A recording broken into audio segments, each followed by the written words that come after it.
Talk. Unahin na po natin muna Masay yung mga reaksyon tungkol sa impeachment versus yan ang ating hanging question kagabi. Yeah. Marami nag-thumbs up at saka nag-heart sign. Ano po? Oo.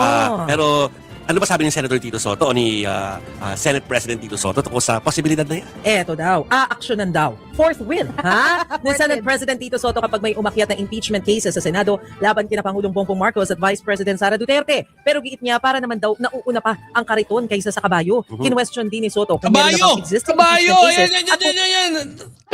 Puta, libayan! Liba!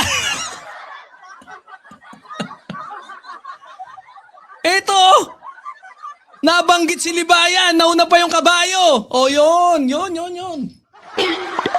Sikat ka na! Attorney Di Horsey, ayop ka! Sikat ka na naman!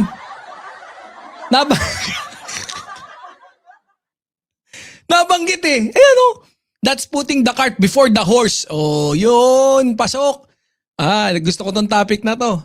Nabanggit si Libayan eh. Kung pareho itong lulusot sa Kamara. Oo, mahirap kasi parang kudeta yan eh. Pag pinag-usapan Yeah. may implikasyon na baka hindi matuloy. Ano? Yeah. Pero yun na nga, tama, ang mga lawmakers, nagsasalita lang o kaya ay papatol lang kapag talagang meron ng serious na mga pag-file na mangyari. So we'll wait for that. At saka at a certain point, pag na-file na, baka hindi na rin sila pwede magsalita. Yun nga. Kasi parang, syempre sila rin kasi yung tatay yung impeachment court eh. So Yes. we understand kung bakit limitado din yung kanilang pagbibigay ng opinion tungkol dyan. Pwera na lang yung mga congressman. Yung mga congressman tulad ni Congressman Toby Chanco, meron siyang reaksyon dyan. Pakinggan natin. Wag na, ayaw namin pakinggan yan. Putya, ba't yung kami pinipilit? Wala kaming pakialam dyan sa reaction niya ni Chanco. Isa ring palkops to si Toby Chanco. Asa na? Ako for accountability. No, kahit sino man yan, but the parameters and the standards for accountability, dapat pareho po, maging presidente man yan, maging vice presidente. At dapat paghanda na rin ng House ngayon, yung pagpapalit ng rules namin. Kasi iba na po yung rules ng impeachment base po doon sa ruling ng Supreme Court. Okay, sunod natin dyan ang reaksyon ng... Okay. Alam ko, ito si Congressman Tino naman. Sinasabi, no, yung accountability. Pucha, mababasa nyo eh. 'Di ba? Mababasa nyo. Gusto niyang dapat daw. So kung iimbestigahan si VP Sara, dapat daw pares ng accountability. Gago to si Toby Chanco, no?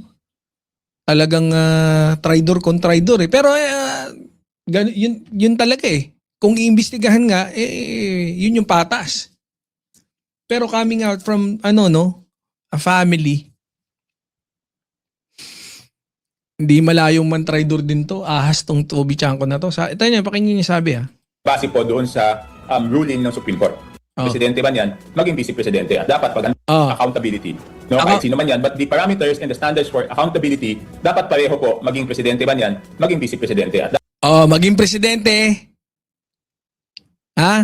Or vice presidente. Tapos, sinunod niya na dapat maghanda na.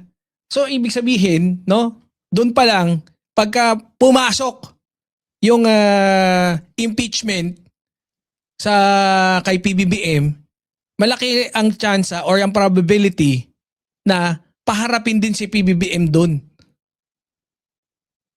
'Di ba? Sa Congress pa lang. dapat paghanda na rin ng House ngayon yung pagpapalit ng rules namin kasi iba na po yung rules ng impeachment base po doon sa ruling ng Supreme Court.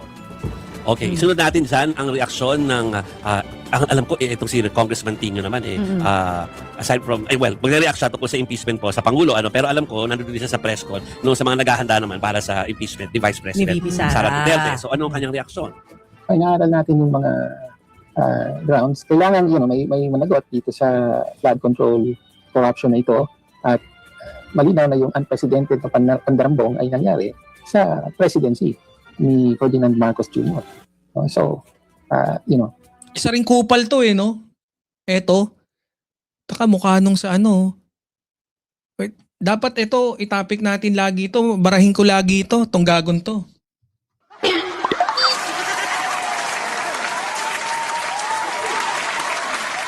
Dapat mabara lagi ito, tong kupal na to. Doon dyan sa mga birador natin dyan i-PM nyo nga sa akin pagka may topic tong laging to. I-research nga natin kung sino tong kupal na to. Tae. yung usapin ng pananagot ay ultimately aabot yan hanggang presidente. Para sa mga makikinig sa atin mamaya sa radyo, si Congressman Antonio Tino po yan ng ACT Teachers Party List. O ito, kitchiki ko bibigay kasi siya yung makakabasa lagi sa kanya. Pero may isa pang congressman eh. Oo. Congressman Adyong ay nagkaroon din ng kanyang reaksyon dito sa mga usapin tungkol sa impeachment. At ito na nga po, ang sabi ni Kong Adyong, to slow down any attempt of this current administration to run after, for example, those who have been named and those who are being charged with corruption in relation to the current situation that we're facing right now. Flood control mess, mismanagement of public funds. Okay. Ganun eh, no?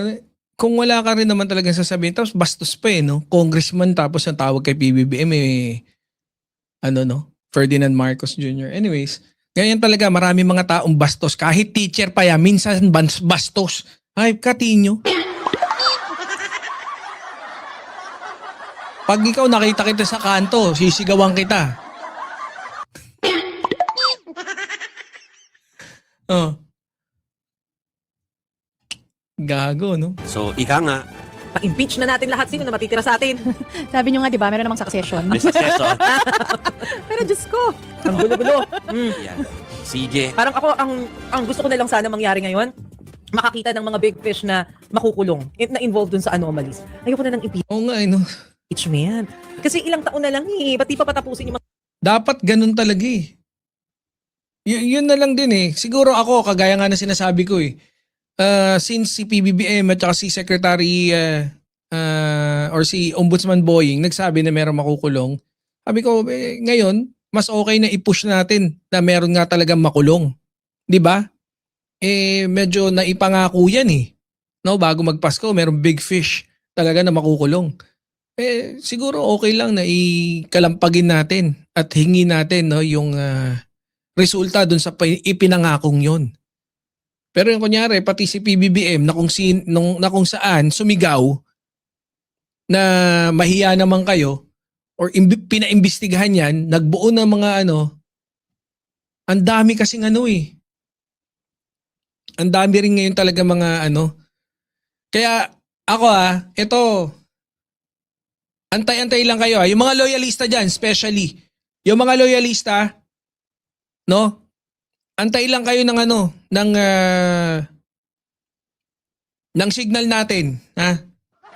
Ako na talaga. Ako na magre-representa ng loyalista. Walang iba.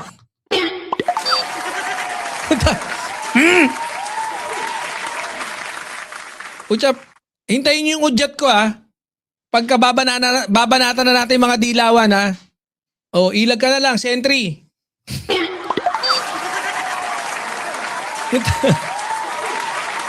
Hindi, wala tayong pake. Bahala sila dyan.